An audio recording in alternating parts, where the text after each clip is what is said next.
മോഡലിനറിയോ 1986 വന്ന RD350. അതായത് അന്നത്തെ കാലത്ത് ഉപയോഗിച്ചിരുന്ന അധിക ഓണർമാർക്കും അപകടം കൂടുതലും അതേപോലെ മരണം കൂടുതലും ആയിട്ട് യമഹ നിർത്തലാക്കിയ ഒരു വാഹനം കൂടിയാണ് ഈ ഒരു വാഹനം. അതേപോലെ ഇതിനൊരു ഇരട്ടപ്പേരുണ്ട്, ഗൂഗിളിലൊക്കെ നിങ്ങൾ സെർച്ച് ചെയ്താൽ കാണാം. റാപ്പിഡ് ഡെത്ത് എന്നാണ് ഈ ഒരു വാഹനത്തിന് ഇരട്ടപ്പേരിൽ അറിയപ്പെടുന്നത്. അപ്പോൾ ഇതിന്റെ വിശേഷങ്ങളാണ് ഈ വീഡിയോയിൽ കാണിക്കുന്നത്. ഇവിടെ മുതൽ കിടക്കുന്നുണ്ട് യമഹ RX 100. പക്ഷേ ഇവനെ പറ്റി പറയുമ്പോൾ ആള് ഭീകരനാണ്. അതായത് 1986 മോഡലിൽ വന്ന വണ്ടിയാണിത്. അതായത് ഇന്ത്യൻ മെയ്ഡ് വണ്ടികളാണ് ഇത് രണ്ടും. അതായത് 350 അന്നത്തെ കാലത്ത് യമഹ ഇത് പുറത്തിറക്കിയിട്ടേ അപകടങ്ങൾ കൂടി ഒരുപാട് ആളുകൾ മരണപ്പെട്ടതിന് ശേഷം യമഹ നിർത്തലാക്കിയൊരു മുതലാണ് RD350. ഇതിനെ പറ്റി ഒരുപാട് കാര്യങ്ങൾ പറയാനുണ്ട്. അതായത് ഡബിൾ സൈലൻസർ വരും, 2 സിലിണ്ടർ വരും, 2 കാർബറേറ്റർ വരും. ഒരു പവർ വെഹിക്കിളാണ് ഈ വെഹിക്കിൾ. അതേപോലെ ഇതിന് ഡിസ്ക് ബ്രേക്കും കാര്യങ്ങളൊക്കെ ഇപ്പോൾ കയറ്റി അത്യാവശ്യം സേഫ്റ്റി വെച്ചിട്ടാണ് ഇതിൻ്റെ ഉടമകളൊക്കെ ഇത് ഉപയോഗിക്കുന്നത്. ഇതിനിപ്പോൾ ഏറ്റവും കൂടുതൽ മാർക്കറ്റ് ആകാൻ കാരണം ആരാണോ? നമ്മുടെ ക്രിക്കറ്റ് താരമായ ധോണി സാറാണ്. കാരണം ധോണി സാർ ഇത് ഉപയോഗിക്കലും ഇതെവിടെ കണ്ടാലും വാങ്ങലൊക്കെ തുടങ്ങിയപ്പോൾ ഇതിൻ്റെ വില എത്രയെന്നോ? ഈ ഒരു 1986 ബൈക്കിൻ്റെ ഇത്ര പോകുന്ന ആകെ എത്ര വലിപ്പമല്ല ഈ വണ്ടിൻ്റെ വില എന്ന് പറഞ്ഞാൽ 7 ലക്ഷം 8 ലക്ഷം 6 ലക്ഷത്തിനൊക്കെ മോഹവിലക്ക് വാങ്ങാൻ ആൾക്കാർ റെഡിയിൽ നിൽക്കുകയാണ്. പക്ഷേ സാധനം കിട്ടാനില്ല. ഇതും കൊടുക്കാനല്ല കേട്ടോ, ഇത് നമ്മുടെ സുഹൃത്തിൻ്റെ നമ്മളൊരു ഫാമിലി മെമ്പർ വണ്ടിയാണ്. ഇതൊന്ന് കാണിക്കണം, ഇത് ഓടിക്കണം. അതായത് ഇപ്പോഴത്തെ ബുള്ളറ്റ് മാറിക്കും. അതായത് 350 വരുന്ന ബുള്ളറ്റ് 350 മാറിക്കും ഈ വണ്ടീൻ്റെ മുന്നിൽ. അത്ര പവറാണ്. അതായത് ഞാൻ കാണിച്ചാൽ ഇതിൻ്റെ സൗണ്ടൊക്കെ ഒന്ന് കേൾക്കണം കേട്ടോ. ഇപ്പോഴും ഈ വണ്ടിൻ്റെ കണ്ടീഷൻ മിന്റ് കണ്ടീഷനാണ്.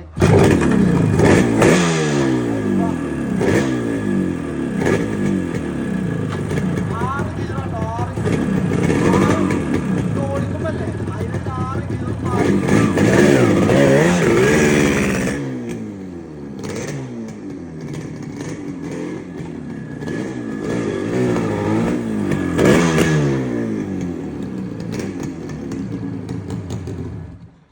മുതൽ സാധനമാണ്. ഇതിങ്ങനെ കണ്ടപ്പോൾ ഒന്ന് പരിചയപ്പെടുത്താൻ ഒരു ആഗ്രഹത്തിൽ പരിചയപ്പെടുത്തിയാണ്. കാരണം നമ്മൾ ഒരുപാട് ഇഷ്ടപ്പെടുന്ന മോഡലാണ്. പക്ഷെ ഇത് വാങ്ങാൻ കിട്ടാനില്ല. ഒരുപാട് ടൈമിൽ കുറേ തിരഞ്ഞെടുത്ത് നമ്മൾ. പിന്നെ RX 100 നമ്മളിത് ഒരുപാട് കാലമായിട്ടുള്ള വണ്ടിയാണ്. ഇതൊരു പ്രാവശ്യം നമ്മൾ ഗിവ് അവേയിൽ സമ്മാനമായിട്ട് കൊടുക്കാമെന്ന് പറഞ്ഞു. പക്ഷേ കിട്ടിയ ആൾ ഇതിൻ്റെ 1.25 ലക്ഷം രൂപ ക്യാഷ് ആയിട്ട് വാങ്ങിയിട്ട് പോയി. വണ്ടി അവർ വാങ്ങിയില്ല. അപ്പോൾ വീണ്ടും ഈ ഒരു മുതൽ നമ്മളെ തന്നെ ഉണ്ട്. ഇനി ഇത് നമ്മൾ ഗിവ് അവേ അല്ലെങ്കിൽ ഇതൊന്നും സമ്മാനമായിട്ടൊന്നും കൊടുക്കില്ല. അതിപ്പോൾ നമ്മൾ ഉപയോഗിച്ചുകൊണ്ടിരിക്കുകയാണ്. അഫിയൊക്കെ പറയുന്നുണ്ട്. പക്ഷേ ഇനി നമുക്ക് അഫിയെ ഇങ്ങനത്തെ ഒന്ന് വാങ്ങണല്ലേ? ഇനി നമ്മൾ അടുത്ത പ്ലാനാറ് ഇങ്ങനത്തെ ഒന്ന് വാങ്ങാനാണ് അല്ലേ? തെരഞ്ഞിട്ട് കിട്ടുമോ? കിട്ടൂല. ആളുണ്ട് ചോദിച്ചു നോക്കിയല്ലേ നമുക്ക്? ചോദിച്ചോ കൊടുക്കില്ലാറില്ലേ?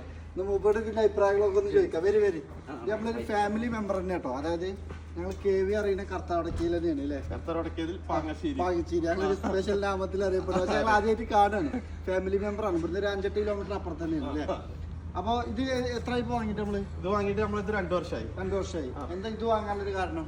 ഇത് ചെറുപ്പം മുതല് സ്റ്റോക്ക് ആണ്. ഒന്നുണ്ട് സ്റ്റോക്ക് കണ്ടീഷനില്. പിന്നെ അതിന്റെ വലുതാണല്ലോ ചിന്തിക്കുക. അപ്പൊ അതിന്റെ വലുത് ചിന്തിച്ചപ്പോ കണ്ടത് 350 ആണ്. എത്ര കിലോമീറ്റർ ലോങ് ഓടലുണ്ട്? ലോങ് ഒരു 50 കിലോമീറ്റർ 60 കിലോമീറ്റർ വരെ ഒക്കെ പോകും. പിന്നെ മുഖത്ത് വല്ലാതെ കാറ്റിന് ക്ഷീണം കൊണ്ട് യൂസ് ചെയ്യാറില്ല. 4 വീൽ യൂസ് ചെയ്യും. പക്ഷെ ഇതിന്റെ ഒരു ഇഷ്ടം കൊണ്ട് കൊണ്ടെടുക്കാം. Double silencer. പക്ഷെ നല്ല നീറ്റ്ലി ഡിസ്ക് ഒക്കെ നമ്മൾ ചെയ്തതാണോ? ഡിസ്ക് നമ്മൾ പുറത്തുനിന്ന് ചെയ്യിച്ചതാണ് അല്ലേ? അപ്പൊ ഇതിനെ പറ്റി പറയുകയാണെങ്കിൽ ഇതിനെ കുറിച്ച് പിന്നെ അതായത് പഴയ കാലത്ത് പറഞ്ഞിരുന്നത് റാപ്പിഡ് ഡെത്ത് എന്നാണ് ഇതിന്റെ അറിയപ്പെടുക. അതായത് ഇത് ഉപയോഗിച്ചാലൊക്കെ അന്നത്തെ കാലത്ത് റാപ്പിഡ് ഡെത്ത് ഞാൻ ആദ്യം വീഡിയോയിൽ പറഞ്ഞു. അങ്ങനെ ഇത് അറിയപ്പെടുക. ഉപയോഗിച്ചാലൊന്നും കാര്യമായിട്ടില്ല. അന്നത്തെ കാലത്ത് ബ്രേക്ക് പവർ ഇല്ല, കാര്യങ്ങളില്ല. ഈ വണ്ടിക്ക് അനുസരിച്ചില്ല പവറിനില്ല, ബ്രേക്ക് സിസ്റ്റം ഉണ്ടായിരുന്നില്ല. അതുകൊണ്ട് അപകടം കൂടുതലായിരുന്നു. ഇപ്പൊ പിന്നെ അതൊക്കെ കയറ്റി അങ്ങനെ യൂസ് ചെയ്യണം ഒരു ധൈര്യത്തില്. പക്ഷെ ഓടിച്ചു എന്താ പവർ 6 ഗിയർ. ഡബിള് കാർബറേറ്റർ വരും, ഡബിൾ പ്ലഗ് ഹെഡ് 2 2 എക്സോസ്റ്റ് ഒക്കെ വരുന്നുണ്ട്. അതിനനുസരിച്ചുള്ള പിന്നെ നീറ്റിൽ തന്നെ ഇദ്ദേഹം ഈ വണ്ടി കൊണ്ടുവരുന്നു. 1984 മുന്നേ ആണെങ്കിൽ ഇതൊക്കെ ജപ്പാൻ മെയ്ഡ് ഇമ്പോർട്ടഡ് വണ്ടികൾ വന്നിരുന്നു. RX 100 ആണെങ്കിലും 350 ആണെങ്കിലും. 86 ശേഷം ഇന്ത്യൻ മെയ്ഡ് വണ്ടികൾ വരുന്നുണ്ട്. ഇതേ ഈ വണ്ടിന്റെ താലി കണ്ടോ, താലി. ചേസ് നമ്പർ പിന്നെ എഞ്ചിൻ നമ്പർ ഒക്കെ കറക്റ്റ് നീറ്റിൽ തന്നെ ഇവിടെ കാണുന്നുണ്ട്. ഉണ്ടെങ്കിലുള്ള നമുക്ക് എടുക്കാൻ പറ്റുള്ളൂ, അല്ലെങ്കിൽ RC ഡൂപ്പേക്കാരം. അപ്പൊ ആ ഒറിജിനാലിറ്റിയിൽ അതായത് കുറെ മുന്നേ ഞാൻ ഇങ്ങനത്തെ വണ്ടികൾ തിരഞ്ഞെടുക്കുമ്പോൾ നമ്മളിത് നോക്കിയിട്ടില്ലേ പെടും. അതേപോലെ പിന്നെ ഇതിന്റെ ക്വാളിറ്റി നോക്കേണ്ട ചേസ് ആണ്. ചേസിൽ പൊട്ട് ബെൽഡിങ് കാര്യങ്ങള് ഒന്നുമില്ല, പെയിന്റിംഗ് ആണ് അല്ലേ. പിന്നെ എഞ്ചിനും ഇതൊക്കെ ഇതിന്റെ ഒറിജിനൽ പാർട്സ് തന്നെയാണ്, ഒറിജിനൽ പാർട്സ് അല്ലേ, ചെയ്തിട്ടൊന്നുമില്ല അല്ലേ. അതേപോലെ 350 ടോർക്ക് ഇൻഡക്ഷൻ ബാഡ്ജിങ് നമുക്ക് ഇവിടെ കാണാം. യമഹ ഇതൊക്കെ പിന്നെ എക്സ്ട്രാ നമ്മൾ അഡീഷണൽ ചെയ്താണ്, കമ്പനി വന്നതല്ല. പിന്നെ ഇതാണോ ഡുവൽ സൈലൻസർ. ഇത് ST-ലൊക്കെ എല്ലാ ലുക്കിലാണ് നമുക്ക് ഫീൽ ചെയ്യാം അല്ലേ. ഇത് പിന്നെ ഇത്രത്തോളം വൈറലാകാൻ കാരണം, ഇത്രത്തോളം വില വരാൻ കാരണം ധോണി സാറാണ് അല്ലേ. അസിമോ വാ. ഇപ്പൊ അസിമോനെ ഞാൻ ഈ വണ്ടി ശരിക്കും കണ്ടിട്ടില്ല. അസിമോ വന്നിട്ട് എന്നോട് പറയണേ വണ്ടി നോക്ക്, ഇന്നൊന്ന് മൂടാക്കാണ് മഴക്കാല പരിപാടി.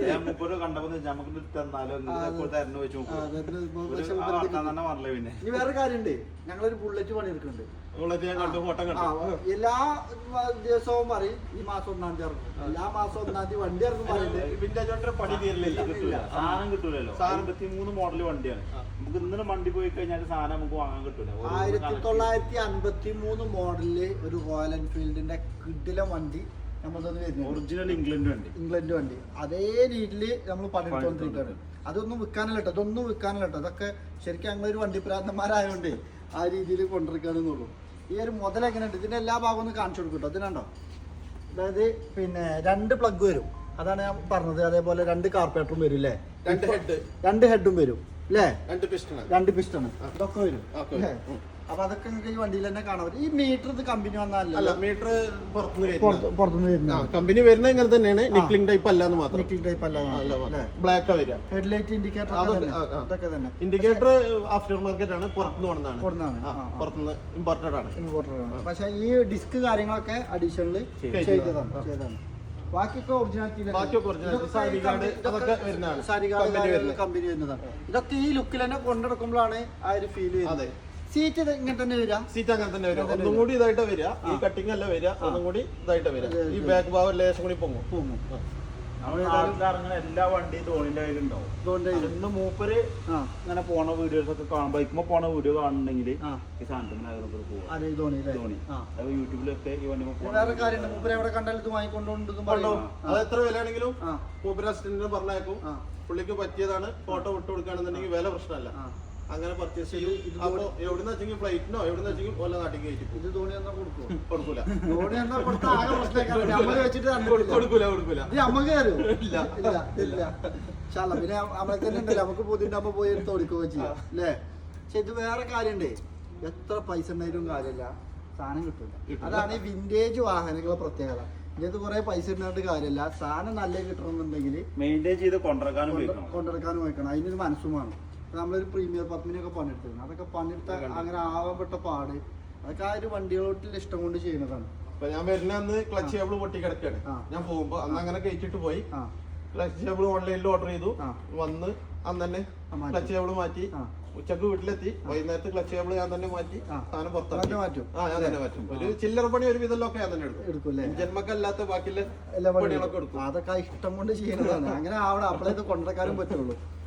അപ്പോൾ തീർച്ചയായിട്ടും ജസ്റ്റ് ഈ ഒരു വണ്ടി കണ്ടപ്പോൾ ഒരു വണ്ടി ഭ്രാന്തന്മാരൊക്കെ ഉണ്ടാവുമല്ലോ, ഇഷ്ടപ്പെടുന്ന ആൾക്കാരൊക്കെ ഉണ്ടാവുമല്ലോ, അവർക്ക് വേണ്ടി ഒന്ന് പരിചയപ്പെടുത്തിയതാണ്. തീർച്ചയായിട്ടും പുതിയൊരു വീഡിയോ ആയിട്ട് കാണാം. അപ്പോൾ എല്ലാവരും വീഡിയോ കാണുന്നവരൊക്കെ ഒന്ന് സബ്സ്ക്രൈബ് ചെയ്ത് ഫോളോ ചെയ്ത് കൂടെ മറക്കരുത് കേട്ടോ. ഈ വണ്ടിൻ്റെ നിങ്ങൾക്കറിയാവുന്ന ചരിത്രങ്ങളും നിങ്ങൾക്ക് ഇഷ്ടപ്പെട്ട ഭാഗങ്ങളും ഒന്ന് കമൻറ്റ് ചെയ്യാനും മറക്കരുത്. Thank you.